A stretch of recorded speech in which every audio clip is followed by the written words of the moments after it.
Leon Edwards qui se voit redevenir champion d'ici fin 2025, Jiri Projaska qui promet d'être toujours aussi spectaculaire, mais aussi toutes les actualités majeures du jour. Nous sommes le jeudi 28 novembre 2024, c'est le moment MMA, soyez tous les bienvenus. Man, how the hell you doing? I've been just fine living life with the noose and in my mind, all I hear is music. Watching your mouth move, damn you look stupid. I feel like everyone's a stranger. Small talk with your narcissist.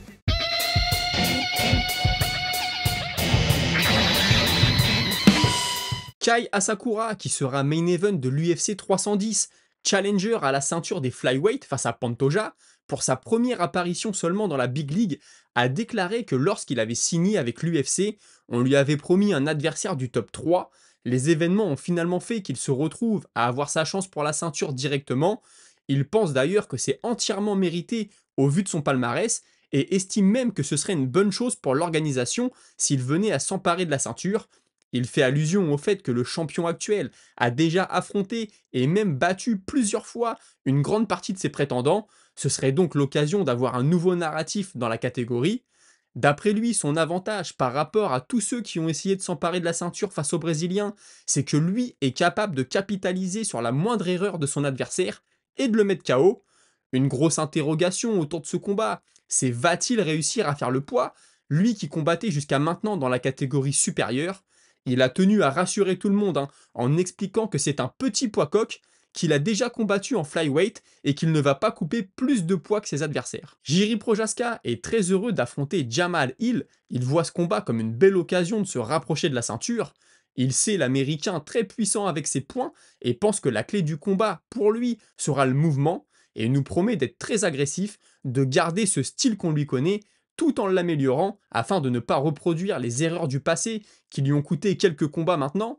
Il est actuellement au Performance Institute de Mexico City pour sa préparation physique premièrement, mais aussi pour une étude qu'il réalise sur lui-même, c'est ce qu'il explique, afin de démontrer les effets de l'entraînement en altitude sur le corps humain, et il va prochainement retourner en République tchèque pour la seconde et dernière partie de son camp d'entraînement. Clay Guida et Chase Hooper vont s'affronter à l'UFC 310, eux aussi, dans un peu plus d'une semaine. On peut presque parler de revanche, puisque les deux ont déjà croisé le fer dans un match de grappling, qui avait vu le Benjamin des deux, Chase Hooper donc, s'imposer par soumission.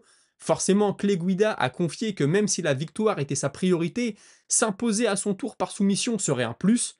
Il s'agira de son 37e combat sous la bannière UFC. On lui a donc demandé quels étaient ses objectifs à ce stade de sa carrière. Il répond qu'à court terme, retrouver le chemin de la victoire serait une très bonne chose. Je rappelle qu'il reste sur 2 revers consécutifs. Et sinon, il se verrait bien établir quelques records, comme par exemple scorer le plus de takedowns au sein de l'organisation, ou encore être le combattant avec le plus d'apparitions dans l'octogone. Ce qui compte pour lui, c'est surtout de prouver sa longévité. Et puis, puisqu'on parle de vétérans, on peut logiquement se poser la question d'un second combat contre Jim Miller.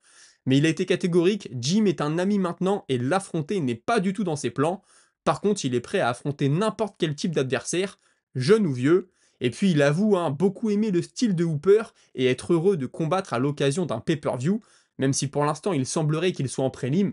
Tout peut encore changer, vous le savez. Et puis il conclut en racontant qu'une de ses plus grandes fiertés, c'est quand quelqu'un vient le voir en le félicitant de son combat contre Diego Sanchez. Combat de l'année à l'époque, notamment Paddy Pimblett qui lui a avoué que c'est après avoir vu ce combat qu'il a décidé de devenir combattant. Je vous disais dans une précédente émission que Raphaël Fiziev avait accepté de combattre sur la carte de février en Arabie Saoudite. Il a ajouté qu'il était prêt à prendre n'importe qui, n'importe quand, et surtout qu'il vivait actuellement sa plus longue période d'inactivité depuis qu'il avait commencé sa carrière. Pour l'instant, aucun adversaire n'a été officialisé. On a parlé de Dustin Poirier, qui a tout de suite démenti sur les réseaux.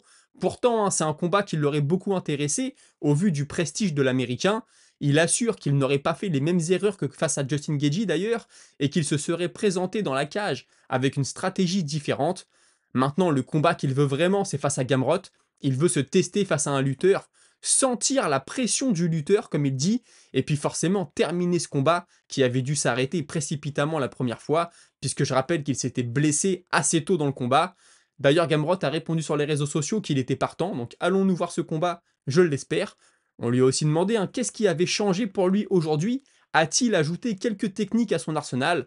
Il répond en plaisantant qu'il est meilleur avec les poings, n'ayant pas pu se servir de ses jambes pendant un long moment. Sinon, on a le vétéran Robert Whittaker qui déclare revenir avec un nouveau style. Ça fait 12 ans qu'il est à l'UFC, il pense que c'est l'heure de se réinventer, ses adversaires ont compris comment le battre, et forcément ça pose problème dans l'octogone. Il est aussi revenu sur sa défaite face à Shimaev, expliquant qu'il avait beaucoup travaillé sa défense de lutte à l'entraînement, mais que le style de takedown du russe est très compliqué à répliquer et que c'est sûrement ce qui lui a coûté ce combat. Shimaev, lui, qui a pendant longtemps eu le rôle du mauvais garçon, explique qu'il s'est senti un peu désolé pour Whittaker à la fin du combat, qu'il l'a cherché dans les vestiaires et dans les coulisses pour lui serrer la main et échanger quelques mots. Malheureusement, il l'a pas trouvé. Voilà, un Shimaev, on sent là depuis quelques mois, il a complètement changé de personnage, je le trouve un peu plus naturel. Bonical a déclaré, lui, avoir aidé Jorge Masvidal à préparer son premier combat contre Kamaru Usman. On peut se douter que c'est surtout sur la partie lutte et un peu moins sur la partie pied-point. L'anglais et champion intérim des poids lourds Tom Aspinall est en négociation avec l'UFC. Il est déjà de retour à l'entraînement et attend juste une date. Assez drôle parce que John Jones a déclaré la même chose il y a quelques jours. Il serait en négociation. Espérons que ça va dans le bon sens. Notre Français Kevin Jousset sera sûrement de retour au mois de février. C'est ce qu'il a annoncé à RMC Sport. La dernière fois qu'on l'a vu, c'était à l'UFC Paris. Malheureusement, elle s'était inclinée par KO.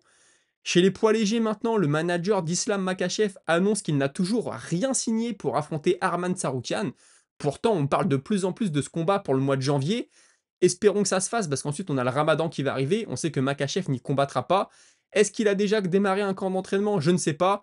Je pense que les deux savent que ça va se faire et qu'ils attendent seulement le contrat. Mais tant qu'il n'y a pas de contrat, malheureusement, il n'y a pas de combat.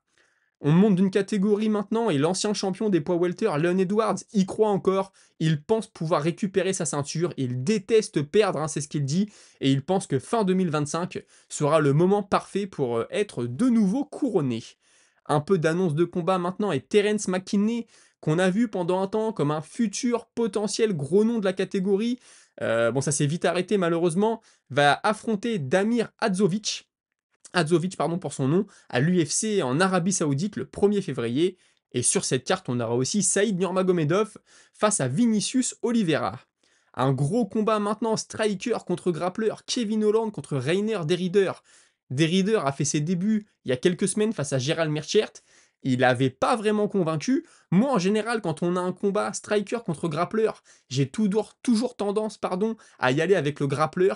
Mais là, je pense que les angles de frappe de Kevin Holland peuvent poser problème à Derrider, qui n'a pas une garde très hermétique. Après, si on a un Derrider qui fonce sur Holland, qui lui met un takedown et qui l'amène au sol, je vois pas trop Holland s'en sortir. Maintenant, quand je vois la prestation de Derrider face à Meerschert, ça me fait douter. Je me dis aussi qu'il a peut-être été un peu timide sur ses takedowns parce qu'il savait que Meerschert était très dangereux au sol. Est-ce que ça va jouer dans ce combat? Je ne sais pas. Ça va avoir lieu le 18 janvier, donc un retour très rapide. On sait que c'est ce qu'il voulait, Derrider. En plus, contre un gros nom de la catégorie. Holland, il s'est blessé dans son dernier combat, hein, donc j'espère qu'il est bien remis. Mais si on a un Holland en forme, je ne suis pas rassuré pour Derrider. Et puis c'est maintenant officiel, Vicente Luque va affronter Gorimbo. Gorimbo qui remplace Nick Diaz, qui est out pour ce combat. C'est la deuxième fois que ce combat est annulé. Mais en tout cas, Luque reste sur la carte. C'est toujours le 7 décembre. C'est toujours à l'UFC 310. Et c'est une belle opportunité pour Gorimbo. Sinon, les ennuis qui continuent pour Conor McGregor, on en a parlé, c'est cette histoire de viol, etc. Proper 12, sa marque de whisky qu'il avait vendue, mais il était toujours plus ou moins représentant. Voilà, il était toujours dans l'affaire, on va dire. Il a été écarté, ils ne veulent plus avoir leur nom associé au sien. C'est quelque chose que je peux comprendre. Et apparemment, son ancien ami et partenaire d'entraînement, Artem Lobov, qui aurait engagé des poursuites judiciaires face à lui, il lui demanderait de l'argent, parce qu'apparemment, il était actionnaire lui aussi de Proper 12, et il n'aurait pas touché son dû lors de la session. Tout ça reste à éclaircir, mais il ne fait pas bon être dans la tête de Conor McGregor en ce moment, je pense. Corey Anderson, je vous en parlais dans la dernière émission, il se plaint de ne pas assez combattre au Bellator. Il a appelé Jake Paul à venir le combattre. C'est la mode, hein. Tout le monde appelle Jake Paul, tout le monde veut son gros billet. En gros, il lui dit d'arrêter de combattre des personnes âgées et qui ne sont pas de son gabarit, mais de venir affronter un mec de son âge et de sa taille.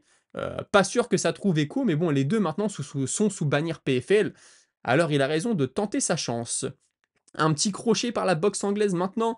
Et Ryan Garcia qui se verrait bien toujours affronter Sean O'Malley en boxe anglaise. Donc O'Malley n'est plus champion, mais il a toujours la cote. Et puis Paige Van Zandt qui était présente, vous le savez, à l'événement de Mike Perry, hein, c'est Dirty Boxing, sa nouvelle promotion, j'en ai déjà parlé. Elle a forcément expliqué qu'elle serait très intéressée d'y combattre. Bon, quand on connaît Paige Van Zandt, maintenant on le sait, hein, elle va chercher du nouveau public partout. On l'a vu au Power Slap, on l'a vu en Bare Knuckle.